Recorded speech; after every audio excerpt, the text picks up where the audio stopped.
History में दो ऐसे साइंटिस्ट हैं जिन्होंने ग्रेविटी को स्टडी किया, जिनमें से पहले साइंटिस्ट का नाम है सर आइजैक न्यूटन, जिन्होंने ग्रेविटी का डिस्कवरी भी किया है। आखिर ग्रेविटी क्या होता है? आइजैक न्यूटन का ये कहना है कि हमारे यूनिवर्स में हर एक ऑब्जेक्ट का ग्रेविटी होता है और जितना ही एक ऑब्जेक्ट का मास बड़ा होता है उतनी ही उसकी ग्रेविटी भी स्ट्रांग होती है। और न्यूटन के लॉ के हिसाब से हमेशा बड़ा ऑब्जेक्ट छोटे ऑब्जेक्ट को अपनी तरफ अट्रैक्ट करता है और जितना ही इन दो ऑब्जेक्ट्स के बीच में डिस्टेंस ज्यादा होता है उतनी ज्यादा इनकी ग्रेविटी का इफेक्ट कम हो जाता है। और force is proportional to the distance to the power of 2, जिसका मतलब होता है कि अगर डिस्टेंस दुगना ज्यादा होता है तो ग्रेविटी का फोर्स 4 गुना कम हो जाता है, और अगर दो ऑब्जेक्ट्स के बीच में डिस्टेंस 3 गुना बढ़ता है तो ग्रेविटी फोर्स 9 गुना कम होता है। और न्यूटन ने कुछ ऐसे डिस्क्राइब किया ग्रेविटी को जो कि उस टाइम के हिसाब से काफी सही माना जाता था। और आइजैक न्यूटन काफी हद तक सही भी थे, क्योंकि अर्थ सन को ऑर्बिट करता है, जो वाकई में सन का मास काफी बड़ा है अर्थ के कंपेयर में, और चांद अर्थ को ऑर्बिट करता है क्योंकि अर्थ का मास चांद के कंपेयर में ज्यादा है। लेकिन सवाल यह है कि अगर सन का मास इतना बड़ा है, जिसका मतलब उसकी ग्रेविटी काफी स्ट्रांग होनी चाहिए, तो आखिर सारे प्लैनेट्स अर्थ और मून सन पे क्रैश क्यों नहीं करते?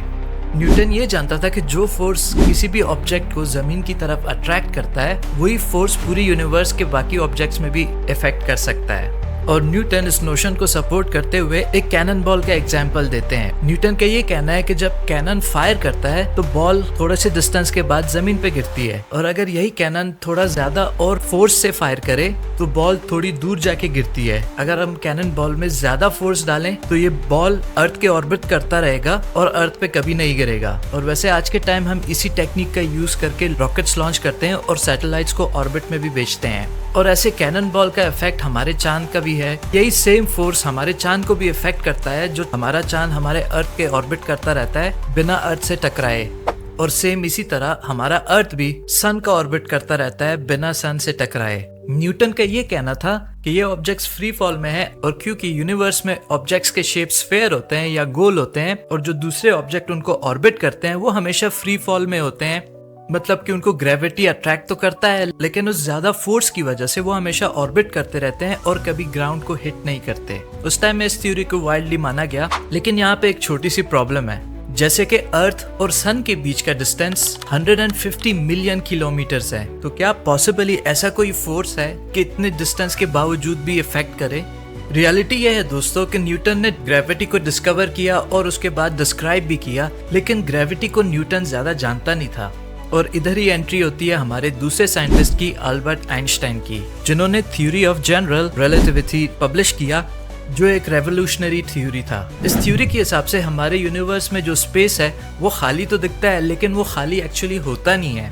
अल्बर्ट आइंस्टाइन का कहना है कि सिर्फ एक अकेला ग्रेविटी ऐसा फोर्स नहीं है जो इस यूनिवर्स को चलाता है, बल्कि इसमें स्पेस का भी काफी इम्पोर्टेंट रोल होता है। थ्योरी ऑफ जनरल रिलेटिविटी के हिसाब से स्पेस एक फैब्रिक शीट है जो कि काफी स्ट्रेचेबल है, और स्पेस का ये शीट 4 डायमेंशन में है, जिसे स्पेस टाइम कहते हैं। और क्योंकि हम इंसान सिर्फ 3 डायमेंशंस तक देख सकते हैं, समझ सकते हैं, हमारे लिए ये थोड़ा मुश्किल है कि हम स्पेस को समझें। आइंस्टाइन का ये कहना है कि स्पेस में जो कर्वेचर है वो ग्रेविटी के लिए रिस्पॉन्सिबल होते हैं। एग्जाम्पल के लिए अगर एक स्ट्रेची फैब्रिक में हम स्टील बॉल्स को रखें तो उस स्टील बॉल का वेट उस मटेरियल को कर्वेचर बनाता है, और स्टील बॉल का जितना ज्यादा वेट होगा उतना ज्यादा कर्वेचर फोर्स क्रिएट करेगा। और अगर हम इसी स्टील बॉल के आसपास एक और छोटे से स्टील बॉल को, जिसका वेट बड़े स्टील बॉल से कम हो, थोड़ा सा पुश करें तो ये बड़े स्टील बॉल को ऑर्बिट कर सकता है। और जब यही फोर्स स्पेस को कर्वेचर बनाता है तो ग्रेविटी क्रिएट होती है। जैसे कि अर्थ का कर्वेचर चांद को फोर्स करता है कि अर्थ का ऑर्बिट करे, और सन का कर्वेचर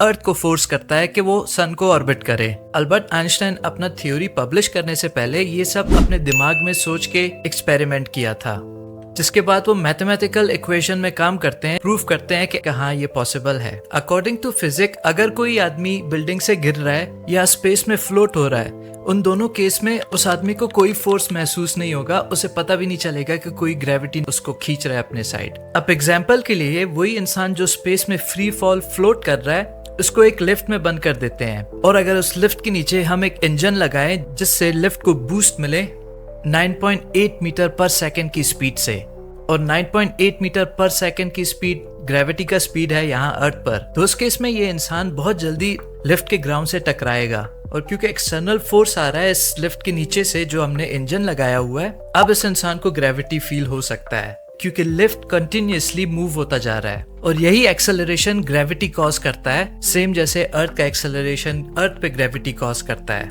और अगर हम इसी एलिवेटर के इंजन को स्पेस में शट डाउन करें, जिसका मतलब एलिवेटर में कोई मूवमेंट ना रहे, और एक बॉल को हम सीधा फेंकें तो वो बॉल डायरेक्टली सीधा ही जाएगा। लेकिन अगर हम इस लिफ्ट के इंजन को ऑन रखें जिससे लिफ्ट को एक्सेलरेशन मिलता है और तब हम बॉल को दोबारा सीधा फेंकें तो बॉल थोड़ा कर्वेचर में जाके लिफ्ट के ग्राउंड से टकरा सकता है। ऐसा इसलिए होता है क्योंकि बॉल तो सीधा जा रहा है लेकिन लिफ्ट के एक्सेलरेशन की वजह से लिफ्ट बॉल तक पहुंच जाता है। अगर हम बॉल की जगह एक टॉर्च या लाइट को ऑन करें लिफ्ट में तो क्या लाइट भी बेंड हो सकता है, जिसका मतलब है कि क्या ग्रेविटी लाइट पे भी इफेक्ट कर सकता है, क्योंकि लाइट तो हमेशा सीधे से सीधे डायरेक्शन में ट्रैवल करता है। और आइंस्टाइन का कहना है कि हाँ बिल्कुल लाइट भी बेंड हो सकता है, लेकिन उस केस में हमें एक्सेलरेशन का स्पीड काफी ज्यादा चाहिए क्योंकि लाइट का स्पीड बहुत तेज है। अगर हम लिफ्ट की एक्सेलरेशन को 9.8 मीटर से 98 मीटर पर सेकंड करें तो उस केस में पॉसिबल है कि लाइट बेंड हो, लेकिन ये हमें पता नहीं चलेगा क्योंकि ये बहुत मिनिमम इफेक्ट रखता है, एक एटम के साइज जितना। और अगर हम एक्सेलरेशन को 98,000 मीटर पर सेकंड के हिसाब से करें तब लाइट भी बेंड हो सकता है, एक कर्वेचर शेप ले सकता है। ऐसा कहना था अल्बर्ट आइंस्टाइन का। जब आइंस्टाइन ने अपनी थ्योरी ऑफ रिलेटिविटी पब्लिश किया तब लोग बहुत कंफ्यूज हो गए थे कि आखिर आइंस्टाइन कहना क्या चाहता है। बहुत लोग इसको समझ नहीं पाए जब तक कि उसके 4 साल बाद एक और फेमस साइंटिस्ट जिनका नाम है आर्थर एडिंगटन, जो कि एक फेमस एस्ट्रोनॉमर थे, उनको कुछ स्टार्स का एग्जैक्ट लोकेशन पता था और वो एक एक्सपेरिमेंट करते हैं अपने टेलीस्कोप के साथ। आर्थर का ये कहना था कि अगर आइंस्टाइन की थ्योरी ऑफ रिलेटिविटी सही है तो हमारे सन का मास काफी ज्यादा स्ट्रॉन्ग है, जिसका मतलब उसने स्पेस को काफी कर्व किया होगा। और इस थ्योरी के हिसाब से हमें जो सन के पीछे का स्टार है उसका लाइट कर्व होके हमें दिखना चाहिए।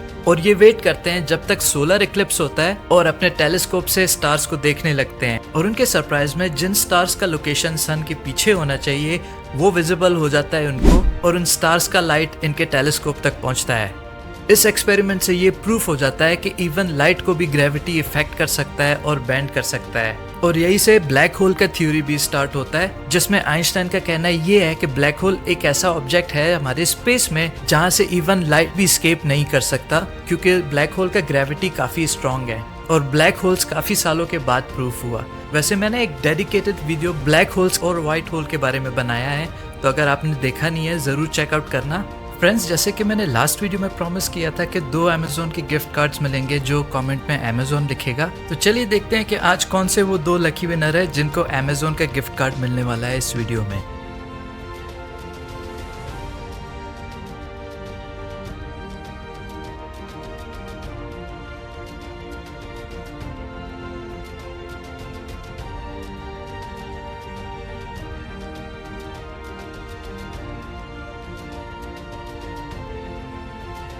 तो अगर आपको भी अमेज़न का गिफ्ट कार्ड जीतना है जिसका वैल्यू $10 है, इस वीडियो को लाइक करके कमेंट में अमेज़न जरूर लिखना ताकि हमें पता चल सके कि आप अमेज़न गिफ्ट कार्ड के लिए इंटरेस्टेड हो। लेकिन याद रखना ये सिर्फ सब्सक्राइबर्स को ही पिक करता है, तो अगर सब्सक्राइब नहीं किया चैनल को सब्सक्राइब जरूर करना। वीडियो को एंड तक देखने के लिए थैंक यू। आई होप कि आपको पसंद आया होगा। मिलते हैं आप सबसे नेक्स्ट वीडियो में, तब तक के लिए प्लीज।